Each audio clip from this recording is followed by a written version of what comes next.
Documento 89. Pecado, sacrifício e expiação. O homem primitivo via a si mesmo em constante débito para com os espíritos e em necessidade de redenção. Segundo o modo como os selvagens encaravam esse fato, por justiça, os espíritos poderiam enviar-lhes mais má sorte ainda. Com o passar do tempo, esse conceito desenvolveu-se até a doutrina do pecado e salvação. A alma era encarada como tendo vindo ao mundo possuindo uma falta, o pecado original, e a alma teria de ser redimida. Um bode expiatório deveria ser providenciado. O caçador de cabeças, além de praticar o culto de adoração à caveira, era capaz de prover um substituto para sua própria vida, um homem expiatório. O selvagem foi, logo nos seus primórdios, possuído pela noção de que os espíritos têm uma satisfação suprema com a visão da miséria, sofrimento e humilhação humana. No princípio, o homem estava preocupado apenas com os pecados cometidos. Mais tarde, todavia, ele inquietou-se também com o pecado da omissão. E todo um sistema subsequente de sacrifícios cresceu em torno dessas duas ideias. Esse novo ritual tinha a ver com a observância das cerimônias de propiciação para o sacrifício. O homem primitivo acreditava que algo especial devia ser feito para conquistar o favorecimento dos deuses. Apenas a civilização avançada reconhece um Deus coerentemente equilibrado e benevolente. A propiação era mais um seguro contra a má sorte imediata do que um investimento na bênção futura. E os rituais do livramento, exorcismo, coerção e propiciação, todos combinam-se uns com os outros. 1. O tabu. A observância de um tabu foi o esforço do homem para evitar a má sorte, para livrar-se de ofender os fantasmas espirituais, evitando várias coisas. Os tabus inicialmente foram não religiosos, mas logo adquiriram a aprovação dos fantasmas ou dos espíritos e, quando reforçados assim, transformaram-se nos elaboradores das leis e instituições. O tabu é a fonte dos padrões dos cerimoniais e o ancestral do autocontrole primitivo. Foi a mais primitiva forma de regulamentação societária e, por um longo período de tempo, a única, e ainda se mantém como unidade básica da estrutura social reguladora. O respeito que essas proibições inculcavam na mente do selvagem igualava-se exatamente ao medo que ele tinha dos poderes que supunha estar impondo-as. Os tabus inicialmente surgiram em consequência da experiência casual com a má sorte. Mais tarde foram propostos pelos chefes e xamãs, homens fetiches que se pensava serem orientados por um fantasma espiritual ou mesmo por um deus. O medo da punição dos espíritos era tão grande na mente do homem primitivo que, algumas vezes, ele morria de medo quando violava um tabu. E esse episódio dramático reforçava enormemente o poder do tabu nas mentes daqueles que sobreviviam. Entre as mais antigas proibições estavam as restrições quanto à apropriação de mulheres e outras propriedades. À medida que a religião começou a exercer um papel maior na evolução do tabu, o artigo que ficava banido era considerado sujo e, subsequentemente, profano. Os registros dos hebreus estão cheios de menções a coisas limpas e sujas, santas e profanas. Contudo, as suas crenças nessas direções foram sempre muito menos embaraçosas e amplas do que as de muitos outros povos. Os 7 mandamentos da Dalamátia e do Éden, bem como as 10 obrigações dos hebreus, eram tabus definidos, expressos todos na mesma forma negativa das mais antigas proibições. Esses códigos mais novos, entretanto, tiveram uma influência verdadeiramente emancipadora, pois tomaram o lugar de milhares de tabus pré-existentes. E, mais que isso, tais mandamentos mais recentes definitivamente prometiam algo em recompensa pela obediência. Os tabus primitivos sobre os alimentos originaram-se do fetichismo e totemismo. Os suínos eram sagrados para os fenícios, a vaca para os indianos. O tabu egípcio sobre a carne de porco foi perpetuado pelas fés hebraica e islâmica. Uma variante do tabu dos alimentos foi a crença de que se uma mulher grávida pensasse muito sobre um determinado alimento, a sua criança, quando nascesse, seria um eco daquele alimento, o qual seria um tabu para a criança. Os métodos da alimentação logo se fizeram um tabu, e assim originaram-se as etiquetas antigas e modernas à mesa. Os sistemas de castas e níveis sociais são vestígios de antigas proibições. Os tabus eram altamente eficazes para organizar a sociedade, mas eram terrivelmente opressivos. O sistema de proibição negativa não apenas mantinha regulamentações úteis e construtivas, como também os tabus obsoletos, antiquados e inúteis. Não havia, contudo, uma sociedade civilizada a restringir o homem primitivo, a não ser por esses tabus bem difundidos e variados. E o tabu nunca teria perdurado, não fossem as próprias sanções das religiões primitivas que o sustentavam. Muitos dos fatores essenciais à evolução do homem têm sido altamente dispendiosos, têm custado vastos tesouros de esforços, de sacrifícios e de renúncias. Mas essas realizações no sentido do autocontrole foram os verdadeiros degraus por meio dos quais o homem subiu a escada ascendente da civilização. 2. O conceito de pecado. O medo do acaso e o pavor da má sorte dirigiram literalmente o homem à invenção da religião primitiva como um suposto seguro contra as calamidades. Da mágica e dos fantasmas, a religião evoluiu por meio dos espíritos e fetiches até os tabus. Todas as tribos primitivas tinham a sua árvore de fruta proibida, literalmente a maçã, mas figurativamente consistia de milhares de ramos sobrecarregados de todas as espécies de tabus. E a árvore proibida dizia sempre, tu não. À medida que a mente selvagem evoluiu até o ponto em que podia idealizar os bons e os maus espíritos, e, quando o tabu recebeu a sanção solene da religião que evoluía, o cenário preparou-se para o aparecimento da nova concepção de pecado. A ideia do pecado foi universalmente estabelecida no mundo antes que a religião revelada tivesse feito a sua entrada. Apenas por meio do conceito do pecado é que a morte natural tornou-se lógica para a mente primitiva. O pecado era a transgressão do tabu, e a morte a penalidade para o pecado. O pecado era ritual, não racional, um ato, não um pensamento. E todo esse conceito de pecado foi fomentado pelas tradições residuais do Dilmun e dos dias do pequeno paraíso na Terra. As tradições de Adão e do Jardim do Éden também emprestaram substância ao sonho de uma certa idade dourada à vida no alvorecer da raça. E tudo isso confirmou as ideias expressas posteriormente na crença de que o homem teve a sua origem em uma criação especial, de que ele começou a sua carreira na perfeição e de que a transgressão dos tabus, o pecado, levara-o a cair na sua situação dolorosa mais recente. A violação habitual de um tabu tornou-se um vício. A lei primitiva fez do vício um crime. A religião o transformou em um pecado. Entre as tribos primitivas, a violação de um tabu era uma combinação de crime e pecado. A calamidade da comunidade era considerada sempre como uma punição para o pecado tribal.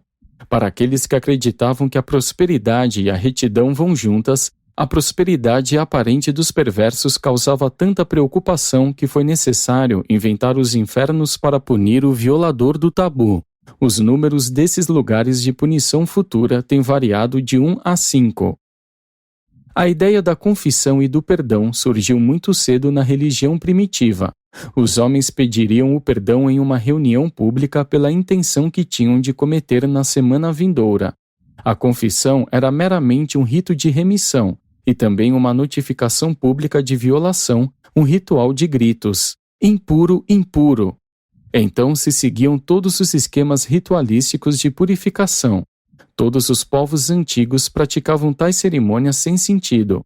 Muitos costumes aparentemente higiênicos das tribos primitivas haviam vindo quase sempre de cerimoniais. 3. Renúncia e humilhação. A renúncia veio como próximo passo na evolução religiosa. O jejum era uma prática comum. Logo, a abstenção de muitas formas de prazer físico se tornou um costume, e especialmente os de natureza sexual. O ritual de jejum estava profundamente arraigado em muitas religiões antigas e foi transmitido a praticamente todos os sistemas modernos de pensamento teológico. Na época em que o homem bárbaro estava exatamente recuperando-se da prática esbanjadora de queimar e enterrar as posses junto com os mortos, em um momento em que a estrutura econômica das raças estava começando a tomar forma, essa nova doutrina religiosa da renúncia surgiu, e dezenas de milhares de almas sinceras começaram a cortejar a pobreza. A propriedade foi encarada como uma desvantagem espiritual. Tais noções de perigo espiritual da posse material foram alimentadas amplamente na época de Filo e Paulo, e influenciaram marcadamente a filosofia europeia desde então. A pobreza era apenas uma parte do ritual da mortificação da carne, o que, infelizmente, tornou-se incorporado aos escritos e ensinamentos de muitas religiões, e, notadamente, aos do cristianismo. A penitência é a forma negativa desse ritual, muitas vezes tolo, de renúncia. Mas tudo isso ensinou ao selvagem o autocontrole, que funcionou como um avanço que valeu a pena na evolução social. A renúncia e o autocontrole foram dois dos maiores ganhos sociais da religião evolucionária primitiva. O autocontrole deu ao homem uma nova filosofia de vida, ensinando-lhe a arte de aumentar a fração que corresponde à sua etapa de vida, diminuindo o denominador das demandas pessoais, em vez de tentar sempre aumentar o numerador da gratificação egoísta. Essas antigas ideias de autodisciplina abrangeram o autoflagelo e todos os tipos de torturas físicas. Os sacerdotes do culto da mãe encontravam-se especialmente empenhados no ensino da virtude do sofrimento físico, dando testemunho disso ao submeterem-se à castração. Os hebreus, hindus e budistas eram devotos sinceros dessa doutrina de humilhação física.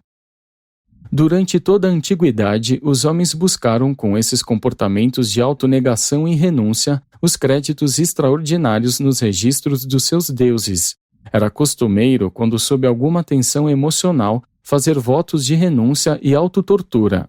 Com o tempo, esses votos assumiram a forma de contratos com os deuses e, nesse sentido, representaram um verdadeiro progresso evolucionário, pois se supunha que os deuses fizessem algo definido em recompensa a essa autotortura e mortificação da carne. Os votos eram tanto de negação quanto de afirmação positiva. As promessas dessa natureza extrema e prejudicial são, ainda hoje, bastante observadas em meio a certos grupos da Índia.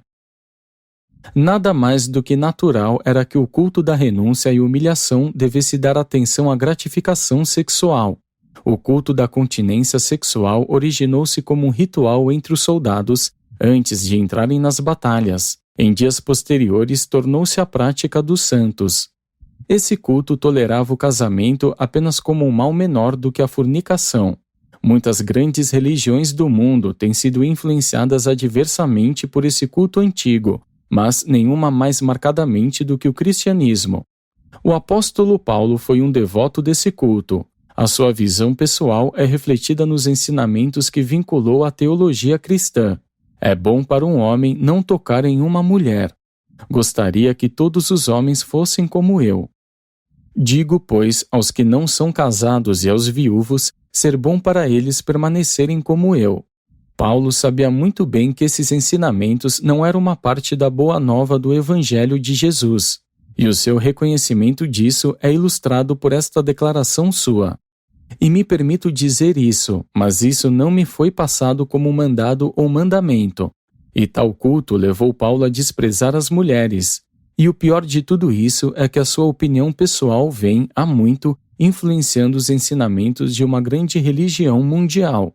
Se os conselhos do fabricante de tendas e professor tivessem sido obedecidos literal e universalmente, então a raça humana teria chegado a um fim súbito e inglório. Ademais, o envolvimento de uma religião com esse antigo culto de continência conduz diretamente a uma guerra contra o casamento e o lar, contra as verdadeiras fundações da sociedade e instituições básicas do progresso humano. E não é de admirar-se que todas essas crenças hajam fomentado a formação de sacerdócios celibatários nas várias religiões de muitos povos. Algum dia, o homem deveria aprender como desfrutar da liberdade sem licença, da nutrição sem glutonaria e do prazer sem devassidão. O autocontrole é uma política de regulamentação do comportamento humano melhor do que a renúncia extrema. E Jesus jamais passou aos seus seguidores tais visões pouco razoáveis. 4. As origens do sacrifício. O sacrifício, como parte das devoções religiosas, tal como muitos outros rituais de adoração, não teve uma origem simples nem única. A tendência de inclinar-se diante do poder e de prostrar-se em adoração na presença do mistério está prognosticada no servilismo do cão diante do seu dono. Um passo apenas separa o impulso da adoração do ato do sacrifício. O homem primitivo media o valor do seu sacrifício pela dor que sofria. Quando a ideia do sacrifício pela primeira vez ligou-se ao cerimonial religioso, nenhuma oferenda contemplada deixava de produzir a dor. Os primeiros sacrifícios foram atos como arrancar os cabelos, cortar a carne, fazer mutilações, arrancar os dentes e cortar fora os dedos. À medida que a civilização avançou, esses conceitos rudes de sacrifício elevaram-se ao nível dos rituais de autoabnegação, ascetismo, jejum, privação e, na doutrina cristã mais recente, de santificação por meio do pesar, de sofrimento e mortificação da carne. Muito cedo, na evolução da religião, existiram duas concepções de sacrifício. A ideia do sacrifício dádiva, que conotava uma atitude de agradecimento, e o sacrifício débito, que abrangia a ideia de redenção. Mais tarde, a noção da substituição foi desenvolvida. Mais adiante, o homem concebeu que o seu sacrifício, de qualquer natureza que fosse, poderia funcionar como um portador de mensagem aos deuses. Poderia ser como um doce perfume para as narinas da deidade. Isso trouxe o incenso e outros aspectos estéticos aos rituais de sacrifício, que se desenvolveram como festejos de sacrifícios, cada vez mais elaborados e ornados com o passar do tempo. À medida que a religião evoluiu, os ritos do sacrifício de conciliação e propiciação substituíram os métodos mais antigos de prevenção, aplacamento e exorcismo. A ideia inicial do sacrifício era de um imposto de neutralidade, arrecadado pelos espíritos ancestrais. Apenas mais tarde, a ideia da expiação veio a desenvolver-se. À medida que o homem distanciou-se da noção da origem evolucionária da raça e, à medida que as tradições da época do príncipe planetário e da permanência de Adão foram filtrando-se com o passar do tempo, o conceito de pecado e do pecado original foram tornando-se difundidos, de modo que o sacrifício por pecados acidentais e pessoais evoluiu até a doutrina do sacrifício pela expiação do pecado racial. A expiação pelo sacrifício era um dispositivo de segurança que abrangia até mesmo os ressentimentos e o ciúme de um Deus desconhecido.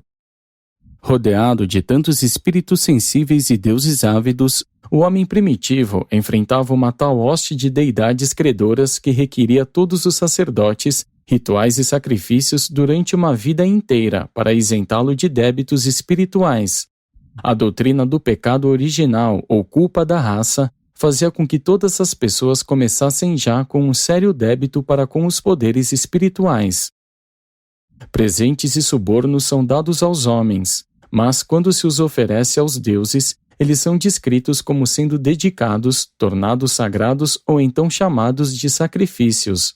A renúncia era a forma negativa de propiciação. O sacrifício tornou-se a forma positiva. O ato de propiciação incluía louvação, glorificação, adulação e até mesmo entretenimento. E são os remanescentes das práticas positivas do velho culto de propiciação que constituem as formas modernas de adoração divina. As formas atuais de adoração são simplesmente a ritualização dessas antigas técnicas de sacrifícios de propiação positiva. O sacrifício dos animais significava muito mais para o homem primitivo do que poderia jamais significar para as raças modernas. Esses bárbaros consideravam os animais como parentes verdadeiros e próximos seus. Com o passar do tempo, o homem tornou-se astuto nos seus sacrifícios, parando de oferecer os seus animais de trabalho. A princípio sacrificava o melhor de tudo, incluindo seus animais domesticados. Não foi uma jactância sem fundamento que certo dirigente egípcio teve ao declarar que tinha sacrificado 113.433 escravos, 493.386 cabeças de gado, 88 barcos, 2.756 imagens de ouro, 331.702 jarras de mel e óleo, 228.380 jarras de vinho, 680.714 gansos, 6.744.428 pães e 5.740.352 sacos de moedas. E para fazer isso, ele teve de arrecadar até os impostos sofridos dos seus súditos submetidos a um trabalho exaustivo. A mera necessidade finalmente levou os semi-selvagens a comerem parte material dos seus sacrifícios, os deuses havendo desfrutado já da alma deles. E esse costume encontrou a sua justificação sob o pretexto do antigo banquete sagrado, um serviço de comunhão de acordo com os usos modernos. 5. Sacrifícios e canibalismo. As ideias modernas do canibalismo primitivo são inteiramente errôneas. Ele era uma parte dos costumes da sociedade primitiva. Do mesmo modo que o canibalismo é tradicionalmente horrível para a civilização moderna, era parte da estrutura social e religiosa da sociedade primitiva. Os interesses grupais ditavam a prática do canibalismo. Ele nasceu instigado pela necessidade e perdurou devido à escravidão, superstição e ignorância. Era um costume social, econômico, religioso e militar. Sendo canibal, o homem primitivo gostava da carne humana e, pois, a oferecia como um presente alimentício aos seus espíritos e deuses primitivos. Já que os espíritos fantasmas eram apenas homens modificados, e posto que a comida era a maior necessidade humana, então o alimento deveria também ser a maior necessidade de um espírito. O canibalismo chegou a ser quase universal entre as raças em evolução. Todos os Sanjiques eram canibais, mas originalmente os Andonitas não o eram, nem os Noditas, nem os Adamitas. Nem os Anditas o foram até o momento em que se misturaram bastante com as raças evolucionárias. O gosto pela carne humana aumenta, tendo começado por meio da fome, por amizade, vingança ou ritual religioso. Comer a carne humana transforma-se no canibalismo habitual. O canibalismo surgiu por causa da escassez de alimento, embora esta haja sido poucas vezes a razão fundamental. Os esquimós e os andonitas primitivos, entretanto, raramente eram canibais, exceto em épocas de fome. Os homens vermelhos, especialmente na América Central, eram canibais. Chegou a ser uma prática generalizada que as mães primitivas matassem e comessem os seus próprios filhos para renovar as energias perdidas na concepção, e em Queensland o primeiro filho ainda é assim frequentemente morto e devorado. Em tempos recentes, o canibalismo tem sido deliberadamente adotado por muitas tribos africanas como uma medida de guerra, uma espécie de atrocidade com a qual aterrorizar os vizinhos. Um certo canibalismo resultou da degeneração de algumas linhagens superiores, mas prevaleceu sobretudo em meio às raças evolucionárias. Comer a carne humana começou em uma época em que os homens experimentaram emoções intensas e amargas a respeito dos seus inimigos e tornou-se uma parte de uma cerimônia solene de vingança. Acreditava-se que o fantasma de um inimigo poderia, desse modo, ser destruído ou fundido com aquele de quem comia. Foi uma crença bem difundida a de que os feiticeiros alcançavam seus poderes comendo carne humana. Alguns grupos de canibais consumiam apenas os da sua própria tribo, como uma espécie de endogamia pseudo-espiritual que se supunha acentuar a solidariedade tribal. Mas também comiam os inimigos como vingança e embalados pela ideia de apropriar-se da sua força. Era considerado uma honra para a alma de um amigo ou companheiro tribal que o seu corpo fosse comido, e ao mesmo tempo, devorar o inimigo nada mais era do que uma punição para com ele. A mente selvagem não tinha pretensões de ser coerente. Entre algumas tribos, os pais idosos buscavam ser comidos pelos seus filhos. Entre outras, era costumeiro evitar comer parentes próximos, os seus corpos sendo vendidos ou trocados pelos de estranhos. Havia um comércio considerável de mulheres e crianças que haviam sido engordadas para serem abatidas. Quando a doença ou a guerra deixava de exercer o controle da população, o excesso era comido sem cerimônias. O canibalismo tem desaparecido gradualmente por causa das seguintes influências. 1. Às vezes, assumir responsabilidades coletiva por infligir-se a pena de morte a um companheiro de tribo tornava-se uma cerimônia comunitária. A culpa pelo sangue derramado deixa de ser um crime quando todos ficam envolvidos nessa culpa, quando se torna um ato da sociedade. As últimas manifestações de canibalismo na Ásia foram as de comer criminosos executados. 2. Tornou-se muito cedo um ritual religioso, mas o crescimento do medo do fantasma nem sempre funcionou para reduzir o canibalismo. 3. Finalmente progrediu a um ponto em que apenas certas partes ou órgãos do corpo eram comidos, e tais partes supostamente continham a alma ou porções do espírito. Beber o sangue tornou-se comum, e era costumeiro misturar as partes comestíveis do corpo aos remédios. 4. Tornou-se circunscrito aos homens. As mulheres eram proibidas de comer a carne humana.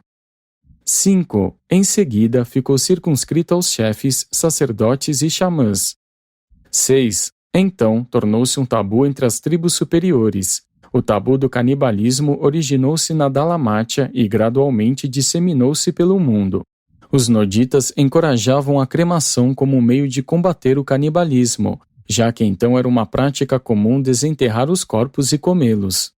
7. O sacrifício humano fez soar o dobrado de morte do canibalismo. A carne humana, havendo se tornado comida para os homens superiores, os chefes, ficou finalmente reservada aos espíritos ainda mais superiores. E assim, a oferta de sacrifícios humanos efetivamente pôs um fim ao canibalismo, exceto entre as tribos inferiores.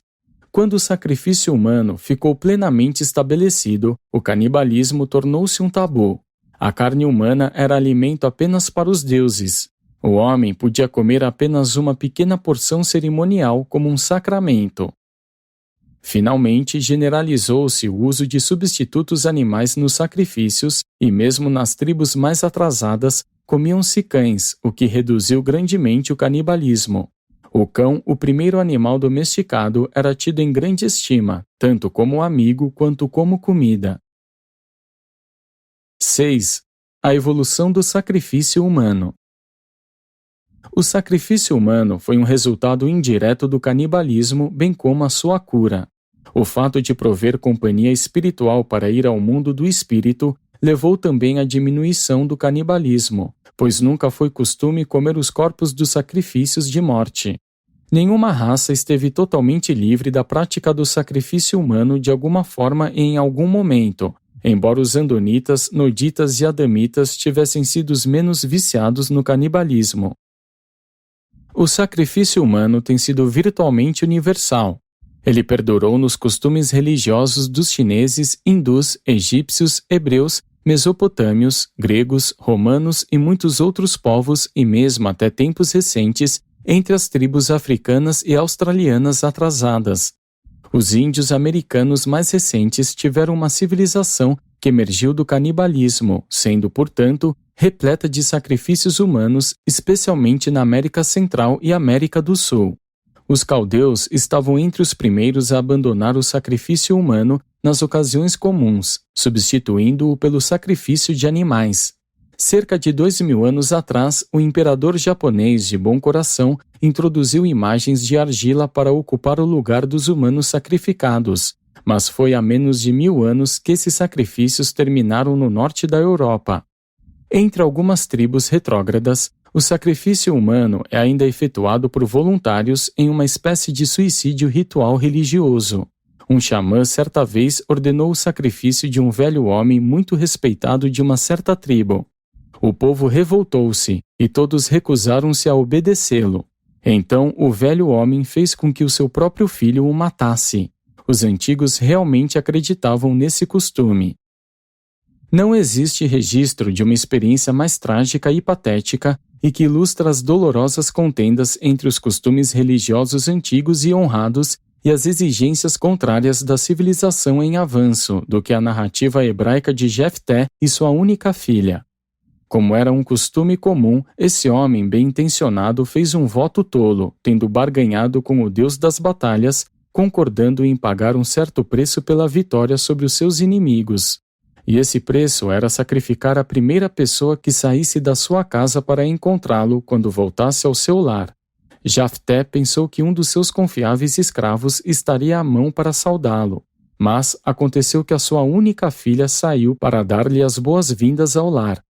E assim, mesmo em uma data recente, em meio a um povo supostamente civilizado, essa bela jovem, depois de 2 meses lamentando seu destino, foi de fato oferecida como um sacrifício humano pelo seu pai e com a aprovação dos seus companheiros de tribo. E tudo isso foi feito enfrentando as rigorosas ordens de Moisés contra a oferenda de sacrifício humano. Homens e mulheres, todavia, obstinam-se no vício de fazer votos tolos e desnecessários, e os homens de outrora tinham essas promessas como altamente sagradas.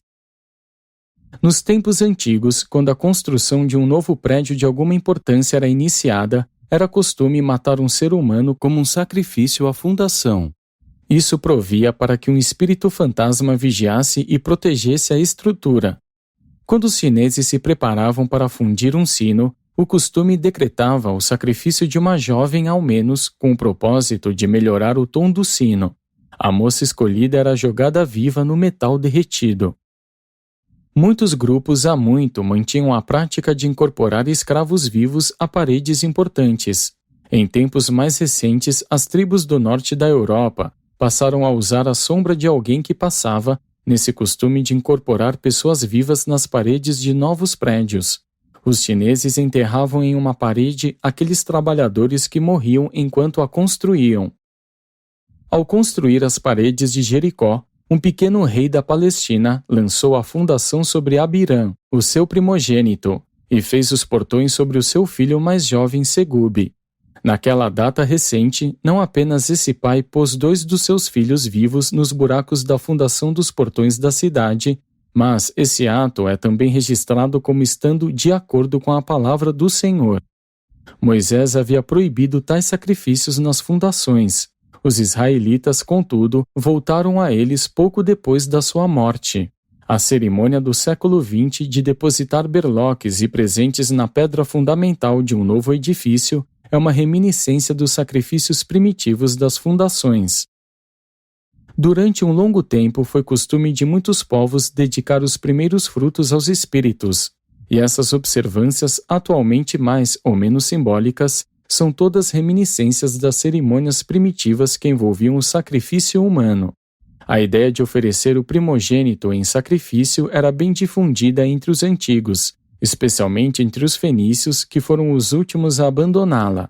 Usava-se dizer durante o sacrifício, a vida pela vida. E agora vós dizeis quando da morte, do pó ao pó. O espetáculo de Abraão coagido a sacrificar o seu filho Isaque, ainda que chocante para suas suscetibilidades civilizadas, não era uma ideia nova nem estranha para os homens daqueles tempos. Havia sido prática comum que os pais, em tempos de grandes pressões emocionais, sacrificassem os seus filhos primogênitos. Muitos povos têm uma tradição análoga a dessa história, pois certa vez existia uma crença mundial profunda de que era necessário ofertar um sacrifício humano quando qualquer coisa extraordinária ou inusitada acontecia. 7. As modificações do sacrifício humano. Moisés tentou dar um fim aos sacrifícios humanos, inaugurando como substituto o sistema de resgate. Ele estabeleceu um programa sistemático que permitia ao seu povo escapar dos piores resultados dos seus votos imprudentes e tolos. Terras, propriedades e filhos podiam ser redimidos segundo as espórtulas estabelecidas, pagáveis aos sacerdotes. Os grupos que deixaram de sacrificar os seus primogênitos logo estavam em grandes vantagens sobre os vizinhos menos avançados, que continuavam com esses atos de atrocidade. Muitas dessas tribos atrasadas foram não apenas grandemente enfraquecidas pela perda de filhos, como também a sucessão da liderança era frequentemente interrompida. Uma consequência do sacrifício de filhos que já passava foi o costume de lambuzar as ombreiras das portas da casa com sangue para proteger os primogênitos. Isto era frequentemente feito em uma das festas sagradas do ano, e essa cerimônia existiu na maior parte do mundo, no México ao Egito. Mesmo depois que a maioria dos grupos havia cessado a matança ritual de filhos, era costume abandonar um infante na selva ou em um pequeno barco na água. Se a criança sobrevivesse, julgava-se que os deuses haviam intervindo para preservá-la, como nas tradições de Sargon, Moisés, Ciro e Rômulo. Então veio a prática de dedicar os filhos primogênitos, considerando-os sagrados ou sacrificáveis, permitindo-lhes crescer e depois os exilando em vez de sacrificá-los. Essa foi a origem da colonização. Os romanos aderiram a esse costume no seu esquema de colonização. Muitas das ligações excêntricas de libertinagem sexual combinada à adoração primitiva tiveram a sua origem no sacrifício humano. Nos tempos de outrora, se uma mulher deparava-se com caçadores de cabeças, ela podia salvar a sua vida rendendo-se sexualmente. Posteriormente, uma donzela consagrada aos deuses em sacrifício poderia escolher salvar a sua vida dedicando seu corpo à vida no serviço do sexo sagrado nos templos. Desse modo, ela podia ganhar o dinheiro necessário à sua redenção. Os antigos consideravam como sendo altamente elevado ter relações sexuais com uma mulher engajada assim em resgatar a sua vida. A relação com tais donzelas sagradas era uma cerimônia religiosa e, além do que, todo esse ritual proporcionava uma desculpa aceitável para a gratificação sexual comum. Essa era uma espécie sutil de enganar a si próprio, que tanto as donzelas quanto seus consortes deliciavam-se de praticar entre si. Os costumes estão sempre atrasados em relação aos progressos evolucionários da civilização, e assim sendo, sancionam as práticas sexuais mais primitivas e selvagens das raças em evolução.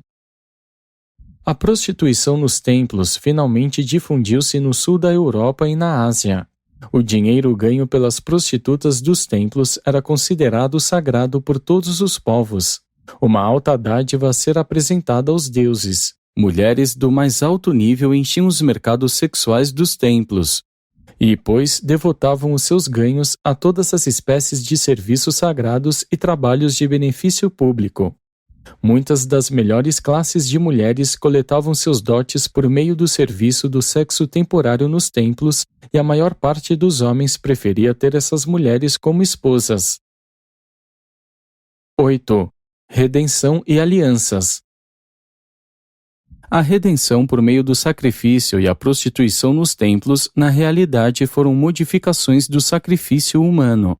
Em seguida veio o simulacro do sacrifício das filhas.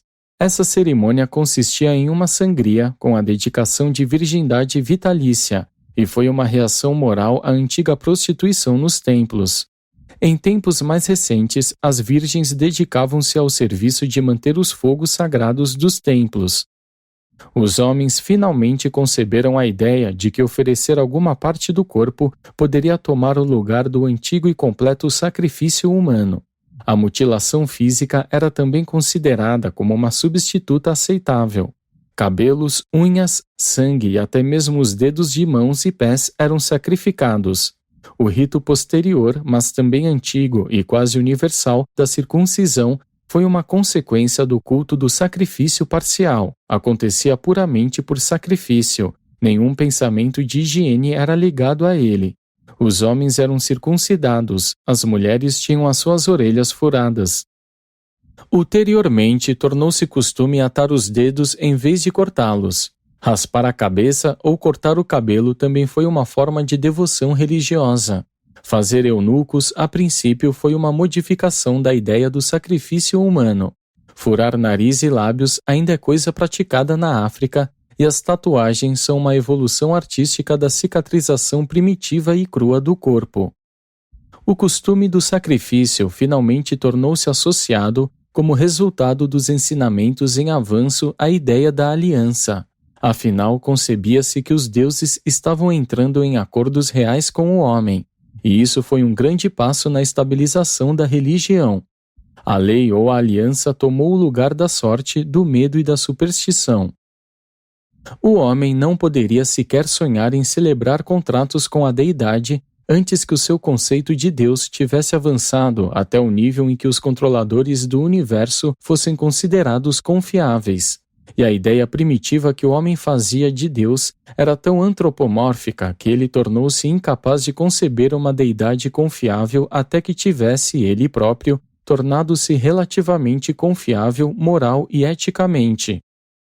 Mas a ideia de celebrar uma aliança com os deuses finalmente passou a existir. O homem evolucionário finalmente adquiriu uma dignidade moral tal que o fez atrever-se a barganhar com os seus deuses. E assim, o tráfico de oferendas de sacrifícios gradualmente desenvolveu-se, chegando ao jogo da barganha filosófica do homem com Deus. E tudo isso representou um novo recurso para fazer o seguro contra a má sorte, ou antes, uma técnica aperfeiçoada para adquirir a prosperidade de modo mais definido. Não deveis nutrir a ideia errônea de que os sacrifícios primitivos tivessem sido uma dádiva livre e gratuita aos deuses, uma oferenda espontânea de gratidão ou agradecimento. Não eram a expressão da verdadeira adoração. As formas primitivas de oração nada mais eram do que barganhas com os espíritos, um jogo de argumentos com os deuses. Era uma espécie de permuta, na qual pleito e persuasão foram substituídos por algo mais tangível e precioso.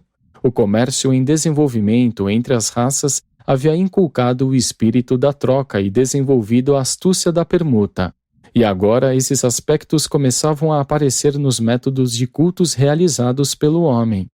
E, como alguns homens eram melhores negociantes que outros, desse modo, alguns eram considerados melhores rezadores do que outros.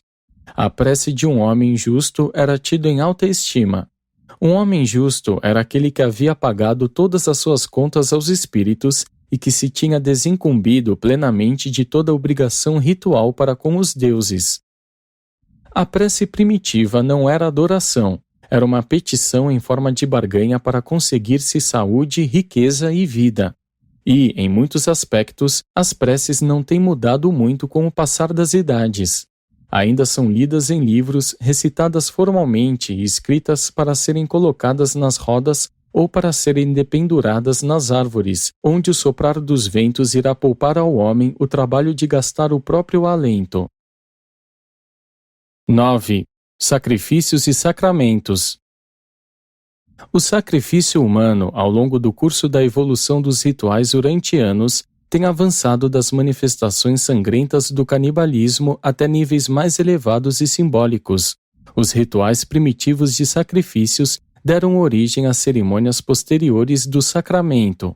Em épocas mais recentes, apenas o sacerdote compartilharia de um pequeno pedaço do sacrifício canibalesco ou de uma gota de sangue humano, e então todos comeriam do animal substituto. Essas ideias primitivas sobre o resgate, redenção e alianças têm evoluído, chegando aos serviços dos sacramentos recentes.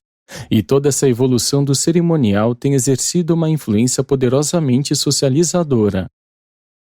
Durante o culto da Mãe de Deus no México e em outros lugares, bolos e vinho foram utilizados finalmente como sacramentos em lugar da carne e do sangue dos antigos sacrifícios humanos. Os hebreus praticaram esse ritual durante muito tempo como parte de suas cerimônias de Páscoa. E foi esse cerimonial que posteriormente deu origem à versão cristã desse tipo de sacramento. As antigas fraternidades sociais eram baseadas no rito de se beber sangue. A fraternidade judaica primitiva era uma questão de sacrifício de sangue. Paulo começou a construir um novo culto cristão no sangue da aliança eterna. E, conquanto possa ele haver sobrecarregado desnecessariamente a cristandade com ensinamentos sobre sangue e sacrifício, de uma vez por todas colocou um fim às doutrinas da redenção por intermédio de sacrifícios humanos ou animais. As concessões teológicas feitas por Paulo indicam que mesmo a revelação deve submeter-se ao controle gradativo da evolução. Segundo Paulo, Cristo fez o sacrifício último e totalmente suficiente por si. O juiz divino está agora e para sempre plenamente satisfeito. E assim, após longas idades, o culto do sacrifício evoluiu até o culto do sacramento. Assim, os sacramentos das religiões modernas são os sucessores legítimos das cerimônias primitivas chocantes de sacrifício humano e dos ainda mais primitivos rituais canibalescos. Muitos ainda contam depender do sangue para a salvação, mas isso se tornou ao menos figurativo, simbólico e místico. 10. O perdão do pecado. O homem da antiguidade apenas alcançou a consciência do favorecimento de Deus por meio do sacrifício.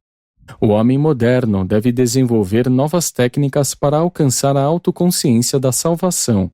A consciência do pecado perdura na mente dos mortais, mas os padrões dos seus pensamentos sobre a salvação desse pecado entraram em desuso e tornaram-se antiquados. A realidade da necessidade espiritual subsiste, mas o progresso intelectual destruiu os métodos antigos de assegurar paz e consolo à mente e à alma. O pecado deve ser redefinido como uma deslealdade deliberada para com a deidade. E há graus de deslealdade: a lealdade parcial da indecisão, a lealdade dividida do conflito, a lealdade moribunda da indiferença e a morte da lealdade demonstrada pela devoção a ideais sem Deus.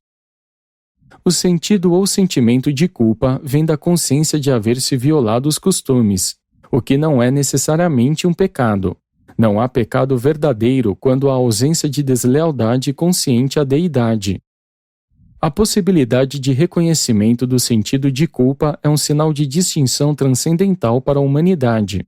Ela não marca o homem como um meio, mas antes coloca-o em separado como uma criatura de grandeza potencial e glória sempre ascendente.